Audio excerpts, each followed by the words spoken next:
오늘 이 새벽에 우리에게 주신 하나님의 말씀은 욥기 38장 19절에서 39장 30절까지 같이 읽겠습니다. 시작. 어느 것이 광명이 있는 곳으로 가는 길이냐, 어느 것이 흑암이 있는 곳으로 가는 길이냐, 너는 그 지경으로 그를 데려갈 수 있느냐, 그의 집으로 가는 길을 알고 있느냐. 내가 아마도 알리라. 내가 그때 태어났으리니 너희 횟수가 많음이니라. 내가 눈 곳간에 들어갔었느냐, 우박 창고를 보았느냐. 내가 환난 때와 교정과 전쟁의 날을 위하여 이것을 남겨두었노라. 광명이 어느 길로 뻗치며 동풍이 어느 길로 땅에 흩어지느냐. 누가 홍수를 위하여 물길을 터주었으며 우레와 번개길을 내어주었느냐. 누가 사람 없는 땅에 사람 없는 광야에 비를 내리며 황무하고 황폐한 토지를 흡족하게 하여 연한 풀이 돋아나게 하였느냐. 비에게 아비가 있느냐. 이슬 방울은 누가 낳았느냐. 얼음은 누구의 태에서 났느냐. 공중의 소리는 누가 낳았느냐. 물은 돌같이 굳어지고 깊은 바다의 수면은 얼어붙느니라. 내가 묘성을 매어 묶을 수 있으며 삼성의 띠를 풀 수 있겠느냐. 너는 별자리들을 각각 제때에 이끌어낼 수 있으며 북두성을 가는 별들에게로 이끌어갈 수 있겠느냐. 내가 하늘의 궤도를 아느냐. 하늘로 하여금 그 법칙을 땅에 베풀게 하겠느냐. 내가 목소리를 구름에까지 높여 넘치는 물이 내게 덮치게 하겠느냐. 내가 번개를 보내어 가게 하되 번개가 내게 우리가 여기 있나이다 하게 하겠느냐. 가슴 속에 지혜는 누가 준 것이냐. 수탉에게 슬기를 준 자가 누구냐. 누가 지혜로 구름의 수를 세겠느냐. 누가 하늘의 물주머니를 기울이겠느냐. 티끌이 덩어리를 이루며 흙덩이가 서로 붙게 하겠느냐. 내가 사자를 위하여 먹이를 사냥하겠느냐. 젊은 사자의 식욕을 채우겠느냐. 그것들이 굴에 엎드리며 숲에 앉아 숨어 기도하느냐. 까마귀의 새끼가 하나님을 향하여 부르짖으며 먹을 것이 없어서 허우적거릴 때 그것을 위하여 먹이를 마련하는 이가 누구냐. 산 염소가 새끼 찌는 때를 내가 아느냐. 암사슴이 새끼 낳는 것을 내가 본 적이 있느냐. 그것이 몇 달 만에 만삭되는지 아느냐. 그 낳을 때를 아느냐. 그것들은 몸을 굽으리고 새끼를 낳으니 그 괴로움이 지나가고 그 새끼는 강하여져서 빈들에서 크다가 나간 후에는 다시 돌아오지 아니하느니라. 누가 들나귀를 놓아 자유롭게 알겠느냐. 누가 빠른 나귀에 매인 것을 풀었느냐. 내가 들을 그것의 집으로 소금 땅을 그것에 사는 처소로 삼았느니라. 들나귀는 성읍에서 짓거리는 소리를 비웃나니 나귀 치는 사람이 지르는 소리는 그것에게 들리지 아니하며 초장 언덕으로 두루다니며 여러 가지 풀을 찾느니라. 들소가 어찌 기꺼이 너를 위하여 일하겠으며 내 외양간에 머물겠느냐. 내가 능히 줄로 매어 들소가 이랑을 갈게 하겠느냐. 그것이 어찌 골짜기에서 너를 따라 썰애를 끌겠느냐. 그것이 힘이 세다고 내가 그것을 의지하겠느냐. 내 수고를 그것에게 맡기겠느냐. 그것이 내 곡식을 집으로 실어오며 내 타작마당에 곡식 모으기를 그것에게 의탁하겠느냐. 타조는 즐거이 날개를 치나 학의 깃털과 날개 같겠느냐. 그것이 알을 땅에 버려두어 흙에서 더워지게 하고 발에 깨어질 것이나 들짐승에게 밟힐 것을 생각지 아니하고 그 새끼에게 모질게 대함이 제 새끼가 아닌 것처럼 하며 그 고생한 것이 헛되게 할지라도 두려워하지 아니하나니 이는 하나님의 지혜를 베풀지 아니하셨고 총명을 주지 아니함이라. 그러나 그것이 몸을 떨쳐 뛰어갈 때에는 말과 그 위에 탄 자를 우습게 여기느니라. 말의 힘을 내가 주었느냐. 그 목에 흩날리는 갈기를 내가 입혔느냐. 내가 그것으로 메뚜기처럼 뛰게 하였느냐. 그 위험스러운 콧소리가 두려우니라. 그것이 골짜기에서 발꿈질하고 힘있음을 기뻐하며 앞으로 나아가서 군사들을 맞되 두려움을 모르고 겁내지 아니하며 칼을 대할지라도 물러나지 아니하니 그의 머리 위에서는 화살통과 빛나는 창과 투창이 번쩍이며 땅을 삼킬 듯이 맹렬히 성내며 나팔 소리에 머물러 서지 아니하고 나팔 소리가 날 때마다 힝힝 울며 멀리서 싸움 냄새를 맡고 지휘관들의 호령과 외치는 소리를 듣느니라. 내가 떠올라서 날개를 펼쳐 남쪽으로 향하는 것이 어찌 내 지혜로 말미암음이냐. 독수리가 공중에 떠서 높은 곳에 보금자리를 만드는 것이 어찌 내 명령을 따름이냐. 그것이 낭떠러지에 집을 지으며 뾰족한 바위 끝이나 험준한 데 살며 거기서 먹이를 살피나니 그 눈이 멀리 봄이며 그 새끼들도 피를 빠나니 시체가 있는 곳에는 독수리가 있느니라. 아멘.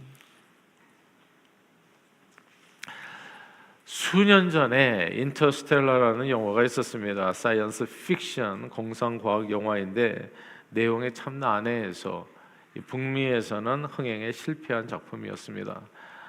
그래서 한국에서도 별 기대하지 아니하고 그래서 이제 비수기에, 그러니까 성수기도 아니고 사람들의 영화를 별로 안 보는 비수기에 이제 개봉을 한 거죠. 그런데 놀랍게도 모두의 예상을 깨고 한국에서 극장과 비수기 공식을 모조리 깨뜨리면서 1,000만 관객을 동원해서 대박을 터뜨린 영화입니다.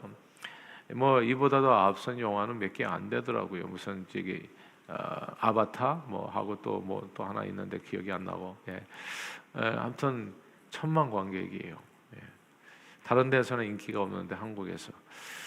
가까운 미래 내용이 그렇습니다. 지구는 식량난과 환경 변화로 멸망의 위기에 처하게 되는데 이런 상황 속에서 과거 우주선 조종사인 주인공이 이제 지구를 어떻게 하면 구원할 수 있는가, 지구와 똑같은 다른 별을 만약에 찾아낼 수 있다면 그건 지구 구원에 도움이 될 수 있겠다 싶어서 지구와 같이 사람이 또 살 수 있는 행성을 찾아서 우주 여행에 나서게 됩니다.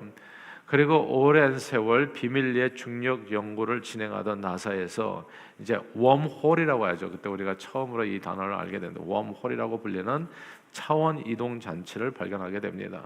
그러니까 웜홀은 일반적으로 이제 수백 광년이 걸려서 걸리는 뭐 수백 수천 광년이 걸려서 갈 수 있는 아주 먼 거리에 다른 우주 은하계죠. 그 은하계를 갖다가 한 번에 통과할 수 있는 그런 어떤 비밀 우주 안에 있는 비밀 통로와 같은 그런 이동 장치입니다. 홀이죠. 주인공이 이제 다른 동료들과 함께 우주선을 타고 우주 여행을 하면서 만나는 우주의 모습은 한마디로 엄청 신비롭기 짝이었습니다. 단순한 공상 과학 영화이지만 현대 촬영 기법으로 만든 그런 멋진 화면이 이제 눈안 가득히 들어오게 되어질 때 그 우주의 심부름 모습은 관객들에게 지적 호기심을 불러일으킬 만한 breathtaking, 정말 가슴 벅찬 감동을 주기도 합니다. 그러나 아직도 우주는 우리 모든 인간들에게는 너무나 광대한 세상입니다. 몰랐을 때에는 하늘에는 해와 달과 별이 떠 있는 정도로 이해가 되었는데 우리는 너무나 모르는 것이 알면 알수록 너무나 모르는 것이 많다는 것을 깨닫게 되고 우리의 존재가 너무나 작게 느껴지는 것이죠. 어릴 때 저는요 막연히 태양이 으뜸인 줄 알았어요. 그러니까 어렸을 때 뭐 과학, 뭐 물리 이런 거 안 배웠을 때 말입니다. 그냥 하늘의 태양이 가장 크고 가장 강력하고 이 태양이 전부인갑다라고 생각했던 어린 시절이 있는 거죠. 5살, 6살, 7살, 8살 뭐 그 무렵에 태양의 으뜸이고 그 주위를 도는 수금지와 목도 1000여 그렇게 행성들이 있고 그 중에 하나가 이제 지구이고 그리고 태양계 주변에 별들이 조금 이렇게 소금 뿌려지듯이 뿌려진 것처럼 이렇게 이제 이해하는 거죠. 지구를 도는 이제 달이 있고 말입니다. 그런데 태양이 속해 있는 이 밀키웨이라고 하는 은하계에는 태양과 같은 태양보다도 더 강력한 자체 발광별이 무려 17억 개나 있다는 거. 야, 이게 뭐 17억 개 중에서 하나잖아요. 태양이라는 게. 그리고 또 그런 별들은 또 다 하나씩 또 행성이 있잖아요. 이게 그러니까 지구가 얼마나 작은 겁니까? 태양과 같은 17억 개의 하나. 거기에 또 붙어 있는 행성들은 또 수없이 많아. 그런데 더욱 놀라운 사실은 이 17억 개나 되는 이 밀키웨이 이런 은하계가 또 우주에는 또 다시 수천억 개가 있다는 거. 이게 할 말을 이렇게 만드는 진짜 할 말이 없었어. 가슴이 막히는 거죠. 그 수많은 별들이 겨우 200년도 살지 못하는 인간 지식으로는 절대 그 원인을 알 수 없는 이유로 어떤 법칙 가운데 이게 돌아가고 있다는 거. 야, 내가 뭐 지구가 태양 주변을 365일, 뭐 하루, 한 달, 이런 내용들이요. 어떤 원인을 알 수 없는 어떤 법칙으로 이게 돌아간다는 거. 이게 오늘 본문의 이야기입니다. 하나님께서 욥에게 해주시는 얘기 38장 33절 38장 33절입니다. 시작. 내가 하늘의 궤도를 아느냐? 하늘로 하여금 그 법칙을 땅에 베풀게 하겠느냐? 만유인력의 법칙 뭐 그런 거 알잖아요. 이 법칙을 아느냐고, 하늘의 궤도를 아느냐고. 이 말씀을 하나님께서 지금부터 무려 약 4,000년 전 호랑이 담배 먹던 시절에 하나님께서 욥에게 하신 말씀입니다. 오늘 같은 우주선도 없고 나사도 없고 인공위성도 없고 인터스텔라도 없었던 시절에 하나님께서 욥에게 물은 질문이에요. 우리는 하나님께서 만드신 해, 달, 별과 천지 창조 속에 도대체 아는 것이 그 무엇 하나, 하나님 질문하는데 대답할 거 하나 없는 뭐라냐, 와르이노, 우리가 도대체 아는 게 뭐냐고요. 지금도 기억해. 우리 정말 겸손해야 된다는 생각이 드는 게요, 예전에 우리 그냥 연세가 한 80대이신 정말 우리 교계에서 존경받으시는 그 목사님이 우리 젊은 목회자들을 모아놓고 그 칠판에다가 점 하나 찍더라고요. 그래서 뒤에 있는 사람에게 물어봐요. 이게 점이 보이냐고. 안 보이죠, 당연히. 아무리 눈이 좋아도. 그럼 뭐 그 볼펜 끝으로 점을 찍었어요. 보이겠습니까?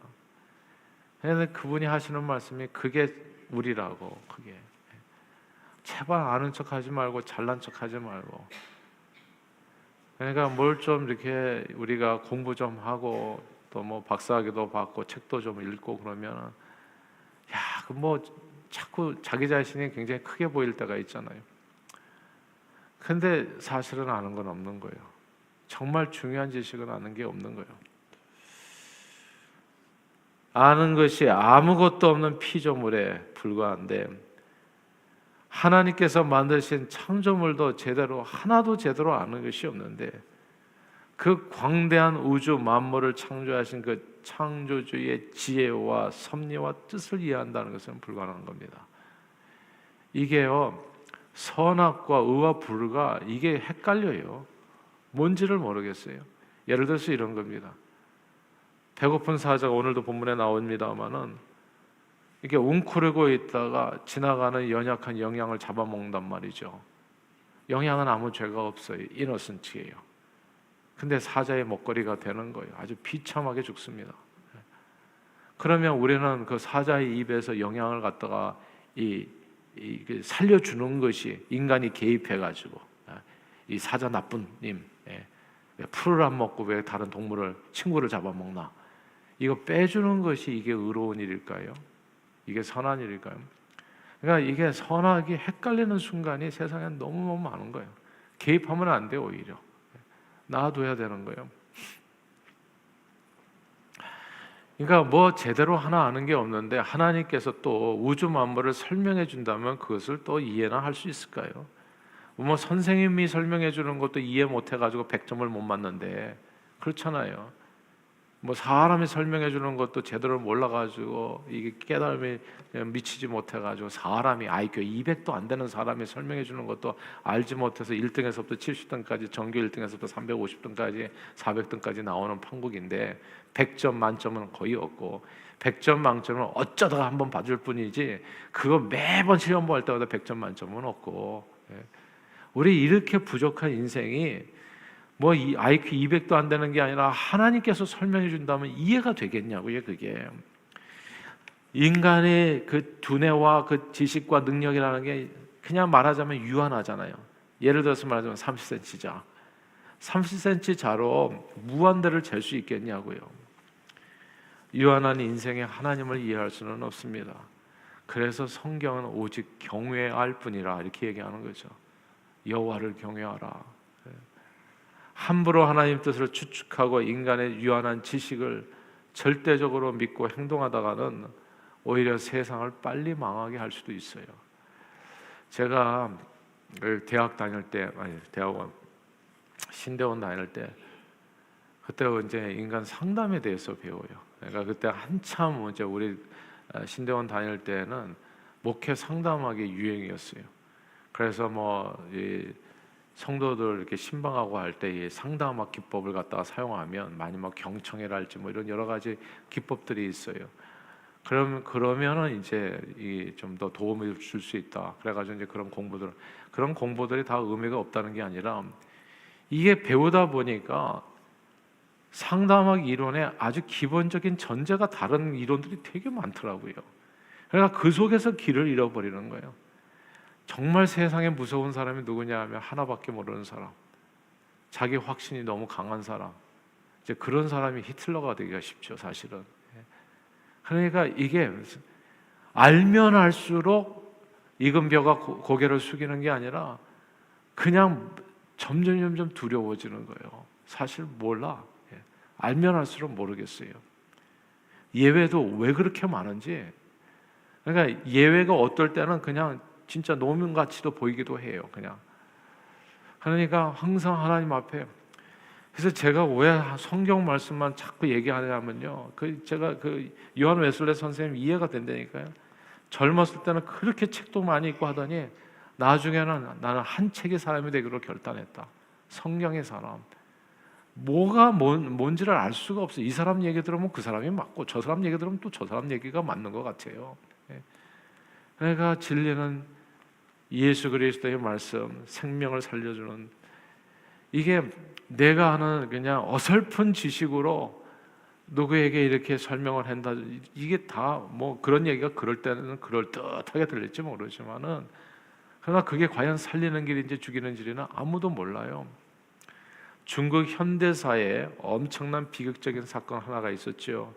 1958년에 중국의 한 지방을 순찰하던 이 모택동 씨가 농촌을 시찰하다가 참새가 곡식 나다를 쪼아먹는 모습을 보고 화가 난 겁니다.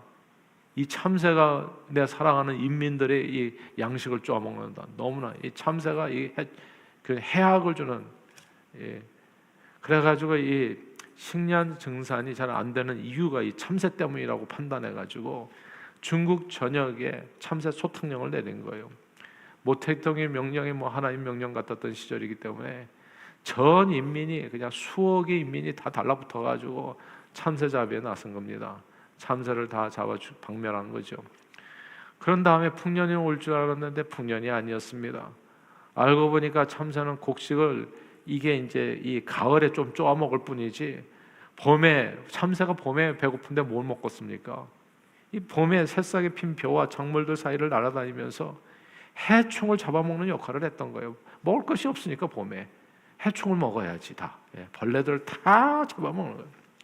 근데 이 참새들을 죽이고 나니까 참새에 의해서 억제되던 곤충들이, 이 벼멸구들 이런 것들이 창궐해가지고 그 여파로 인해서 중국인 2천만 명이 굶어 죽었잖아요. 인간은 참새 하나도 제대로 이해를 못해. 그래서 제가 늘 드리는 얘기지만, 사람이 만지면 만질수록 자꾸 망가진다고요. 자녀들도 어느 정도 키우면요, 자기가 커야 돼요. 독립해야 됩니다. 건드리면 안 됩니다. 그냥 참새 같아요. 이렇게 하면 살 것 같고 저렇게 하면 살 것 같지만 그건 내 생각이에요. 그리고 하나님께서 살아계세요. 하나님께서 산입에 거미줄 안 치고 그 인생은 자기가 살아갈 수 있도록, 이거 오늘 얘기하잖아요. 까마귀가 울부짖을 때 누가 주냐? 사람이 사는 길은 딱 하나밖에 없어요. 사실은 하나님을 의지하는 것, 전능하신 창조주, 그 영혼의 주인, 그 주인이 살릴 수 있을 뿐이에요. 사람은. 이런 내용이에요. 그냥 참새 하나 만졌다가 그냥 2천만 명이 죽었다니까요. 이 참새 한 마리가 도대체 이 전 우주에서 어떤 역할을 하는지, 참새로 인해서 얻는 것이 무엇이고 잃는 것이 무엇인지 사람은 참새 한 마리도 제대로 몰라. 그런 사람이 자꾸 아는 척하면 어떻게 되겠어요? 만지면 만질수록 세상은 망가지는 거예요. 그렇다면 이 참새 한 마리도 제대로 이해하지 못하는 인생들이 참새를 포함한 인터스텔라, 이 세상 만물을 만드신 하나님은 어떻게 이해할 수 있겠습니까? 근데 욥과 세 친구의 죄가 뭐겠어요? 그러면 지금까지 내내 했던 욥과 세 친구예요. 하나님은 이런 분이다, 저런 분이다, 이러쿵저러쿵 이야기하고 판단하고 설명했으니 얼마나 부끄러운 일이냔 말이에요. 뭐라 하냐고 우리가. 그래서 성경은 여호와를 경외하는 것이 지혜의 근본이라 얘기했어요.